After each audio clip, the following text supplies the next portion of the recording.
Estamos muy contentos de poder compartir la eterna palabra de Dios y poder seguir la idea que el apóstol Pablo nos deja de una iglesia modelo.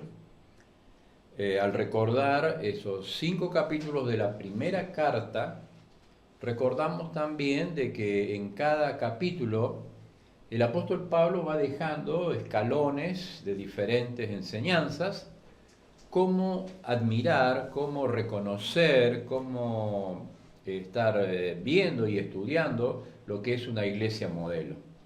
En el capítulo 1 habla acerca de la congregación modelo y él está refiriéndose a la obra de fe, al trabajo de amor y también a la paciencia en la esperanza que tenían aquellos hermanos en aquella iglesia en Europa.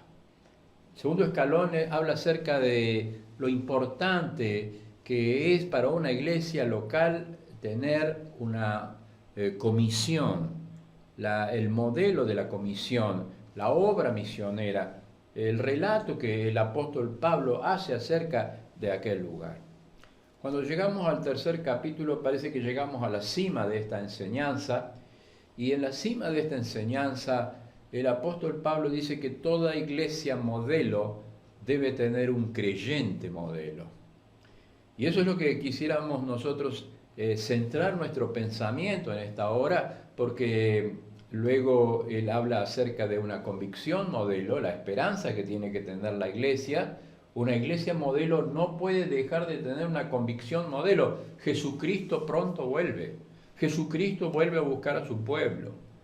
Dice el apóstol Pablo, yo no quiero, hermanos, que estén tristes, no quiero que estén tristes. ¿Cuántas cosas hoy nos provocan tristeza? ¿Cuántas cosas hay amargura en nuestro corazón en esta hora? ¿Cuántas cosas hacen que nuestro corazón esté triste? Pero dice el apóstol, no quiero que estén tristes como los que no tienen esperanza. Si hay algo hermoso en el creyente es que tenemos esperanza, que tenemos una convicción tan grande del cielo, una convicción tan grande de aquella entrada gloriosa que un día vamos a tener al cielo, donde no entran las enfermedades, donde no entran las lágrimas, donde entran los llantos, donde Él va a enjugar todas las lágrimas. Qué hermoso es poder tener una iglesia modelo que tenga una convicción de esta naturaleza. Pero termina la carta hablando acerca de esta iglesia modelo teniendo una conducta modelo. La conducta modelo que cada creyente y cada miembro, cada don, cada servicio debe tener en una iglesia modelo. Es por eso que nos recordamos y nos introducimos a este pensamiento de decir de que el apóstol Pablo va a hablar acerca de lo que es una iglesia modelo. Y en esa enseñanza, en la parte más alta de esta enseñanza, en la parte más importante de esta enseñanza, va a decir que nunca va a poder existir una iglesia modelo si no tiene un creyente modelo. Y esto es lo que vamos a leer en esta hora, en Primera Tesalonicenses, el capítulo número 3, porque allí vamos a estar descubriendo cómo el apóstol Pablo se interesa por los hermanos que estaban en Tesalónica. Es enviado Timoteo a ver cómo estaban estos hermanos, cómo estaba su vida espiritual, y vuelve Timoteo trayendo buenas noticias de los hermanos. Qué hermoso es la comunión entre los hermanos, qué hermoso saber que los hermanos progresan, que los hermanos prosperan, que los hermanos crecen. Qué hermoso es tener hermanos que se interesen por nosotros, y es así como el apóstol Pablo va a mostrar esta enseñanza. Pero el centro de lo que va a decir el apóstol acerca de un creyente modelo está en versículos que vamos a resaltar en este momento para que nuestra enseñanza, para que nuestra vocación y nuestro servicio se puedan edificar completamente en esta hora. Fíjese que el apóstol va a marcar la prioridad de lo que es un creyente modelo. ¿Cuál es la prioridad? Dice que había un sabio que quería cruzar un río. El río era caudaloso. Entonces el sabio se acerca a un muchacho que maneja una barquilla Entonces se acerca y le dice si puede cruzarlo el sabio de un extremo del río al otro, a la otra orilla del río.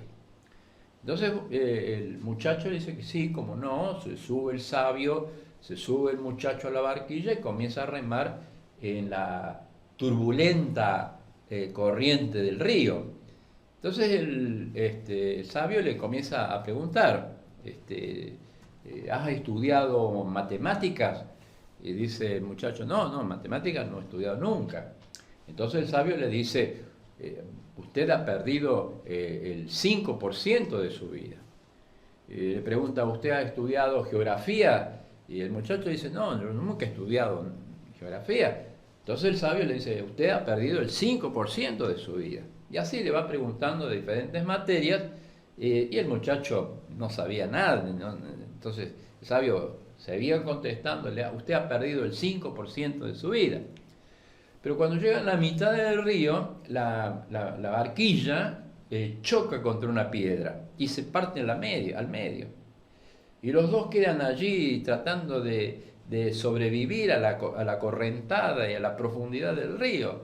Entonces el muchacho le dice al sabio, Señor, ¿usted sabe nadar? Y dice el sabio, no sé nadar. Entonces el muchacho le dice, usted ha perdido el 100% de su vida. Entonces, ¿qué significa esto? Significa que qué prioridad tenemos que tener en nuestras vidas. ¿Qué prioridad, qué porcentaje de nuestras vidas es importante? ¿Qué porcentaje de nuestras vidas es trascendental? Y a veces ese porcentaje nos hace perder completamente nuestras vidas. Cuando nos introducimos a pensar qué es un creyente modelo o cuál es la prioridad de un creyente modelo, el apóstol nos va a decir, no puede haber un creyente modelo que no sea santo. La santidad va a ser el punto fundamental en el cual el apóstol Pablo va a enseñar que una iglesia modelo, una congregación modelo, una comisión modelo, una convicción modelo, una comunión modelo, se basa en un creyente modelo, y ese creyente modelo vive de tal manera que muestra la santidad. Vamos a leer entonces esa porción que nos indica la palabra de Dios, porque no solamente el apóstol va a hablar de esta palabra, la santidad, que vamos a referirnos en esta hora, sino que va a hablar acerca de tres prácticas, modelos para vivir la santidad en esta justa enseñanza.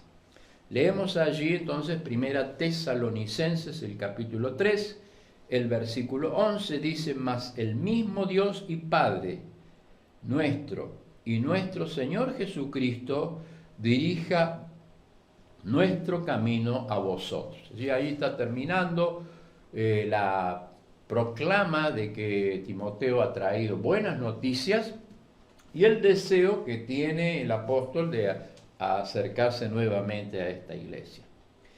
Dice el versículo 12, y el Señor os haga crecer y abundar en amor, unos para con otros y para con todos, como también lo hacemos nosotros para con vosotros, para que sean afirmados, aquí está el centro de nuestro pensamiento, para que sean afirmados nuestros corazones irreprensibles en santidad, delante de Dios nuestro Padre, en la venida de nuestro Señor Jesucristo con todos sus santos.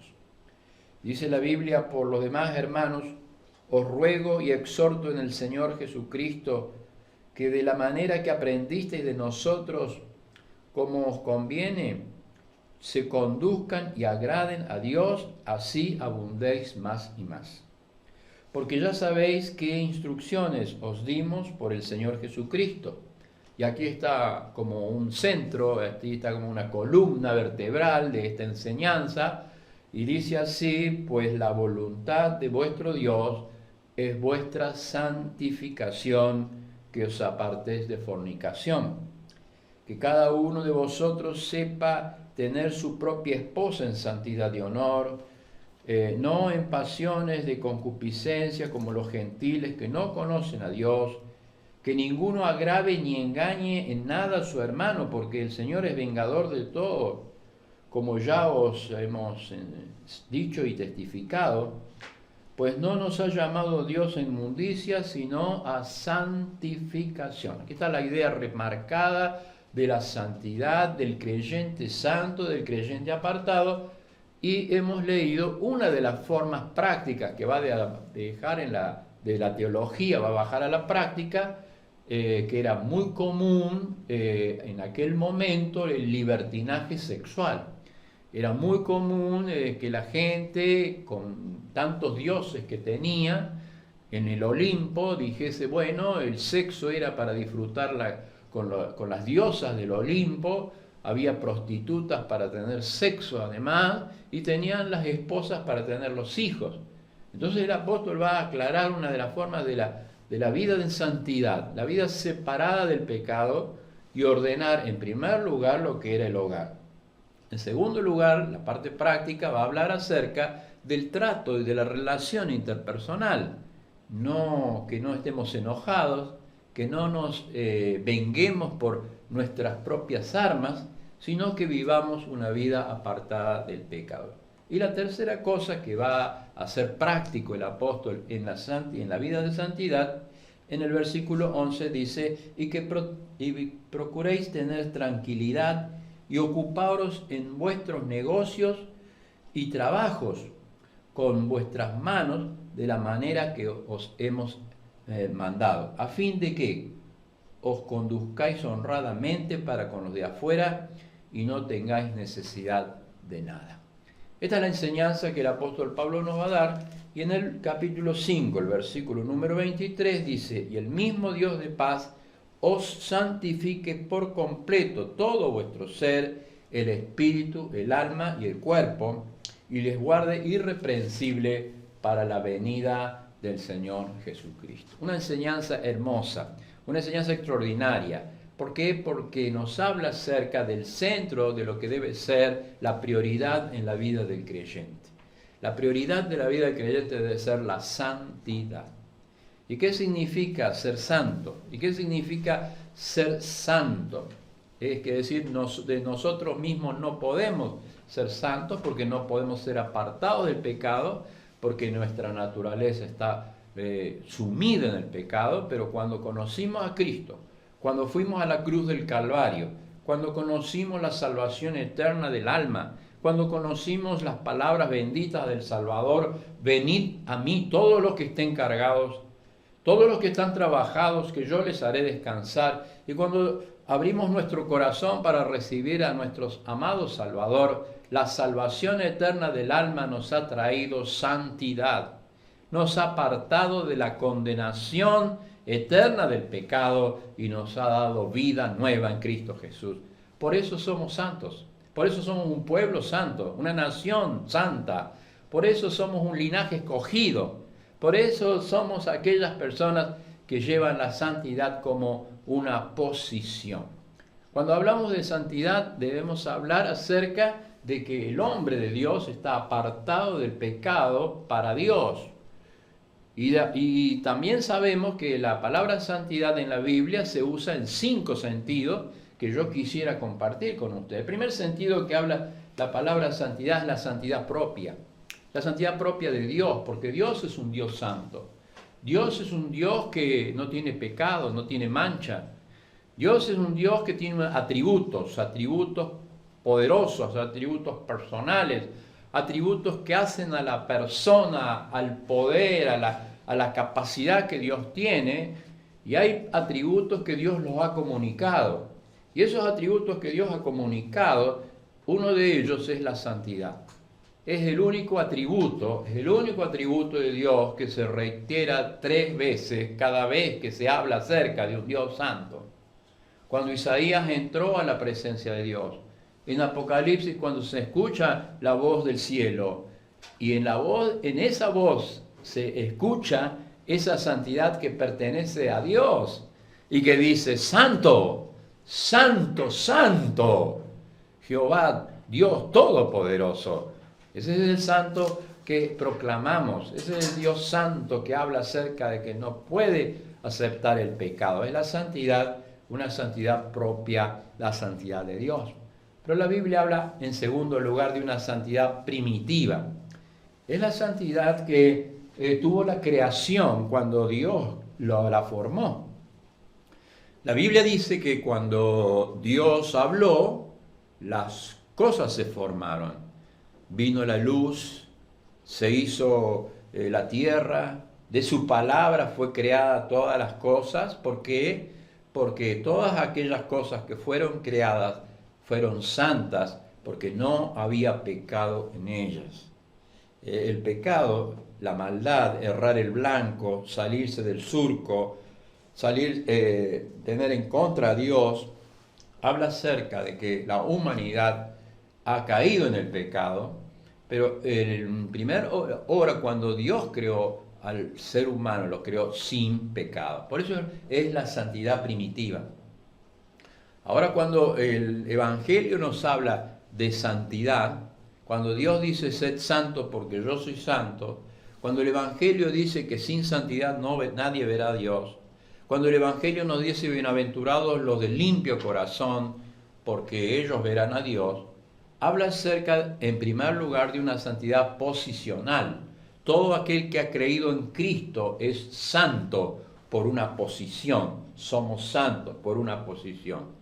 Y la voluntad de Dios, dice acá, el modelo del cristiano, dice acá la palabra, es que viva en santidad, apartado del pecado. Es la posición que tenemos, apartado de la condenación del pecado.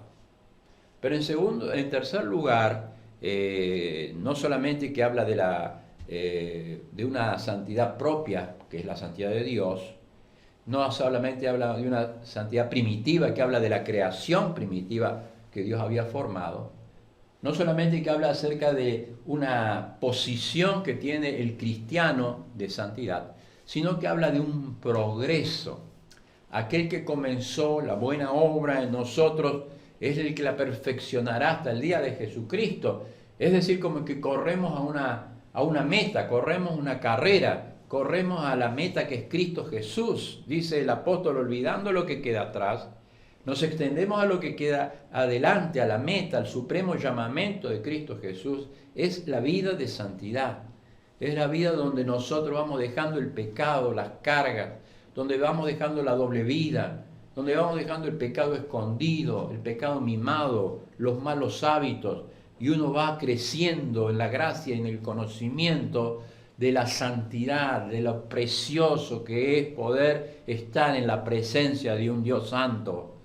Por eso cuántas cargas, por eso cuánto peso, por eso cuántas cosas que nos quieren separar de Dios, habla acerca de esta progresión de la santidad. Pero finalmente, en quinto lugar, la Biblia habla acerca de una santidad total, una santidad que va a ser perfecta, una santidad donde el pecado no va a entrar, y es el mismo cielo donde vamos a vivir para siempre con Él. Qué hermoso, qué maravilla, porque dice acá la Biblia, si hay algo que Dios quiere, la voluntad de Dios es nuestra santificación. Qué hermoso es poder decir que cuando llegamos al centro de este estudio, el centro de una iglesia modelo, esa iglesia donde Dios ha llamado personas afuera de este sistema del mundo, para vivir una vida diferente, una vida llena de Dios, una vida que donde el Cristo sea el Señor y el Espíritu Santo sea el que nos guíe, podamos nosotros mostrar que la diferencia verdadera que un cristiano tiene es la vida en santidad. Mostrar esto es como mostrar la luz que no se puede esconder. Es mostrar una ciudad que no se puede esconder. Es mostrar la diferencia que Dios ha puesto en nuestros corazones. Para hablar acerca de la santidad debemos decir que la santidad se obtiene solamente cuando vivimos la comunión estrecha con Cristo. Cuando nuestras vidas están llenas del Señor Jesucristo. Porque dijo el Señor, sin mí nada podéis hacer. Pero cuando estamos unidos al Señor, podemos mostrar esta santidad, esta diferencia a todos los que están cerca nuestro, porque el creyente verdadero vive la santidad que provoca el Señor Jesucristo en nuestras vidas, apartándonos del mal, apartándonos del pecado, de la doble vida, de las grietas, de aquellos hábitos que nos hacen mal, y entonces vivimos una vida completamente diferente, porque somos bienaventurados, bienaventurados los de limpio corazón, los de un corazón santo, porque ellos están viendo a Dios cada día. En primer lugar, pertenece a la comunión con Dios. En segundo lugar, es el resultado de una nueva vida en Cristo Jesús. Esto se llama regeneración. La regeneración que ha provocado el Espíritu Santo en nosotros es la presencia del Espíritu Santo, la que nos aparta del mal y la que nos hace santos. La vida cristiana, la vida de santidad se manifiesta porque en nosotros vive el Espíritu Santo de Dios. Y el Espíritu Santo de Dios nos anhela celosamente. El Espíritu de Dios nos anhela, nos separa. El Espíritu Santo de Dios hace que nuestras vidas estén separadas del pecado para la gloria, para la honra de Dios. Pero en tercer lugar, la santidad depende de la responsabilidad personal de cada creyente. Porque la lucha no es contra sangre o carne, sino con las potestades, con principados, que son enemigos de esta nueva naturaleza. Esa nueva naturaleza que quiere brillar en nosotros, esa nueva naturaleza que quiere crecer en nosotros, pero depende de la voluntad que nosotros esté rendida delante del Señor para que ya el yo sea crucificado y podamos decir, ya no vivo yo, mas Cristo vive en mí. Y todo lo que vivo en la carne lo vivo en la fe del Hijo de Dios, el cual me amó y se entregó por mí, porque es el creyente que se crucifica todos los días para que el yo muera y para que Cristo viva en nuestro lugar. La santidad depende de mi comunión con Dios, la santidad depende de la presencia del Espíritu Santo, la santidad depende de mi entrega, de mi renuncia, de todo lo que yo le doy al Señor. La santidad depende de que yo use los elementos que Dios me ha dado para poder vivir la santidad. ¿Cuáles son esos elementos? Los elementos son la lectura de la palabra de Dios, mi devocional diario, mi comunión permanente con el Señor. Cada día yo descubro en esta letra que se hace viva, que se hace eficaz, que es más específica y más poderosa, más penetrante que espada de doble filo. Es la vida de oración íntima. ¿Cuántas rodillas necesitamos para vivir vida de santidad? Para derrotar malos hábitos, para derrotar el orgullo, para derrotar aquel sentimiento de envidia y de enojo contra otra persona. ¿Cuánto necesitamos aquellos elementos que nos hagan vivir la vida de santidad? Entonces el apóstol Pablo va a decir, mira hermanos, si hay una voluntad que Dios está buscando para todo creyente, si hay una voluntad de Dios para la iglesia, para que sea una congregación modelo, para que esa iglesia pueda cumplir la misión que tiene que cumplir en este mundo, necesita un creyente que sepa que el modelo es vivir la santidad. Y que sin santidad no va a haber una iglesia modelo. Entonces dice el apóstol Pablo, mire, la santidad viene como la comunión con el Señor, la comunión íntima, al cual va a revelar sus pactos. La comunión viene como el resultado de la presencia del Espíritu Santo en nuestras vidas. La comunión viene como consecuencia de mi vida rendida en el Calvario cada día. Mi comunión viene como resultado de utilizar los medios que Dios me da, la comunión, la lectura, la oración. Pero la santidad es lo que más agrada al corazón de Dios. porque el apóstol lo vuelve a decir. Hermanos, la voluntad de Dios, lo que Dios quiere para nuestras vidas es que vivamos, que practiquemos, que desarrollemos la santidad.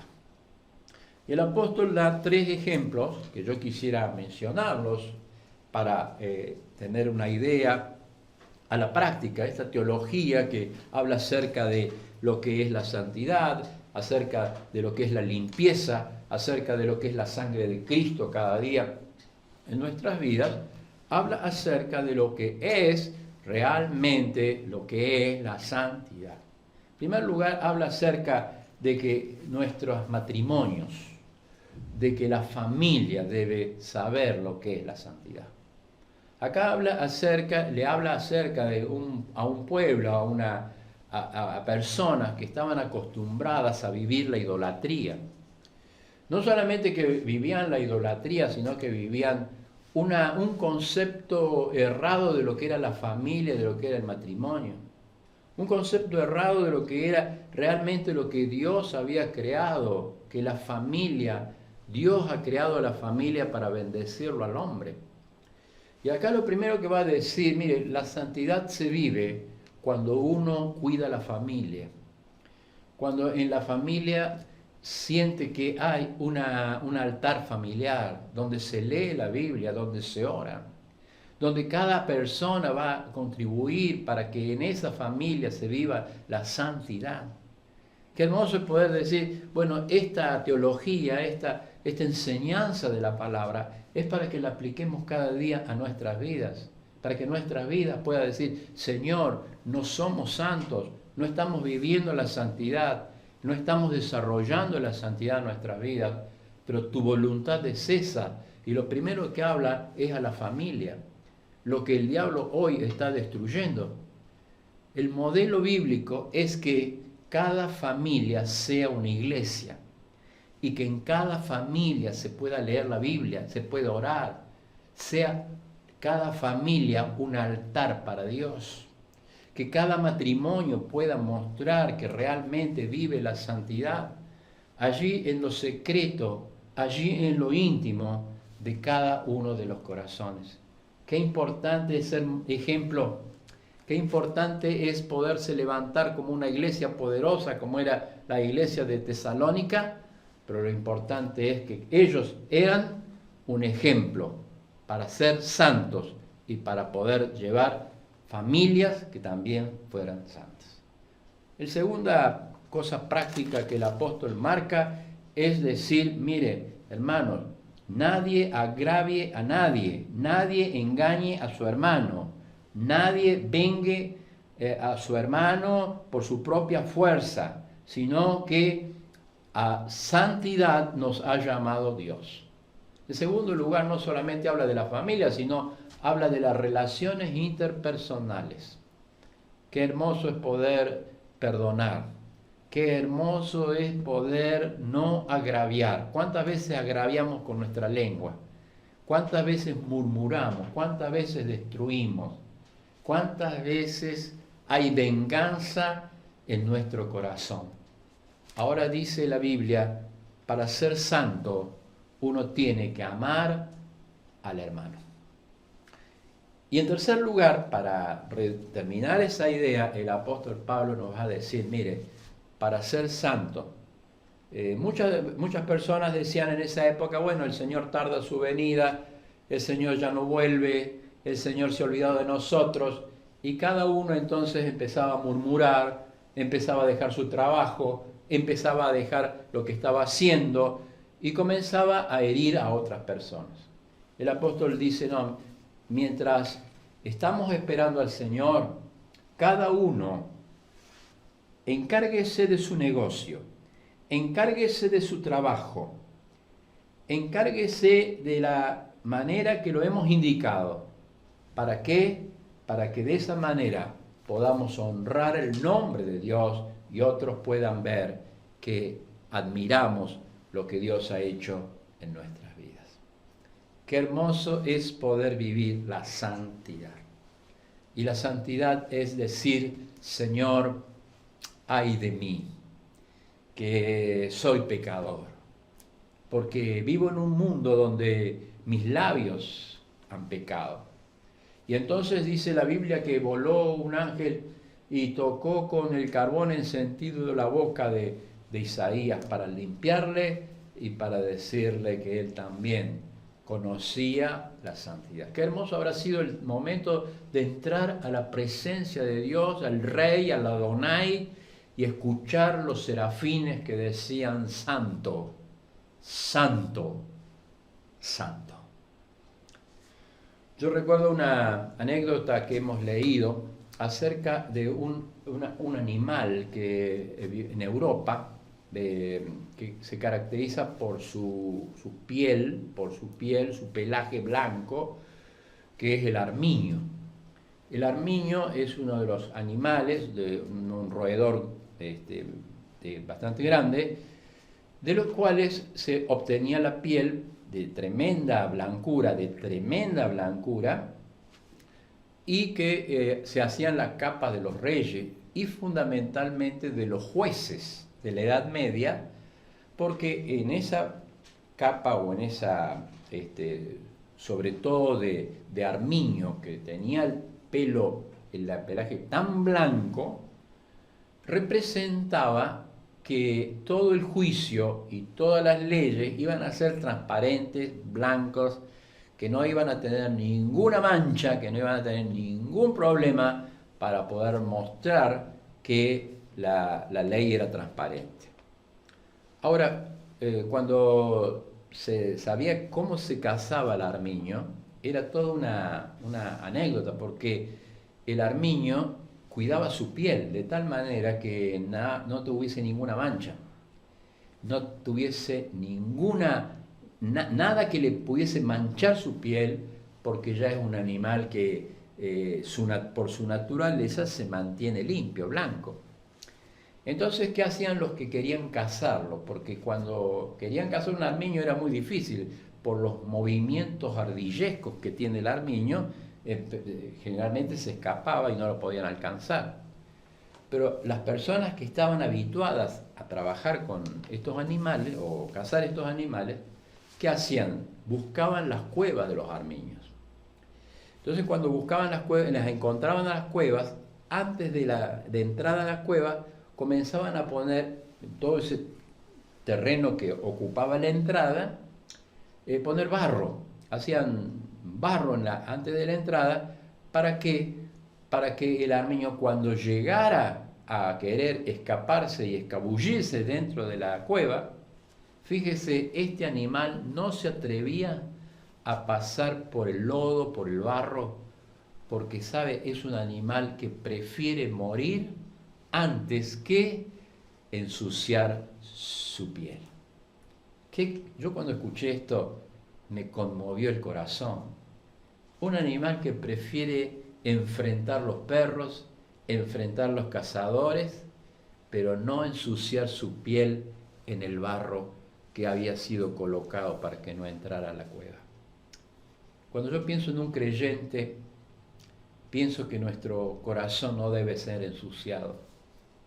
Pienso que nos debemos defender para no caer de la santidad tan grande que se nos ha dado, y pienso que debemos volver a decirle al Señor: Señor, queremos ser más santos, queremos ser más limpios, queremos ser más como Cristo fue, porque tal sacerdote nos convenía, santo, inocente, sin mancha, apartado de los pecadores, hecho más sublime que los cielos. Qué maravilla que cuando llegamos a la enseñanza, al escalón tal vez más alto de la enseñanza del apóstol Pablo, para ver una iglesia modelo, vemos un creyente modelo. Y el creyente modelo es un creyente que es santo, para la gloria y para la honra de Dios. Que el Señor nos bendiga.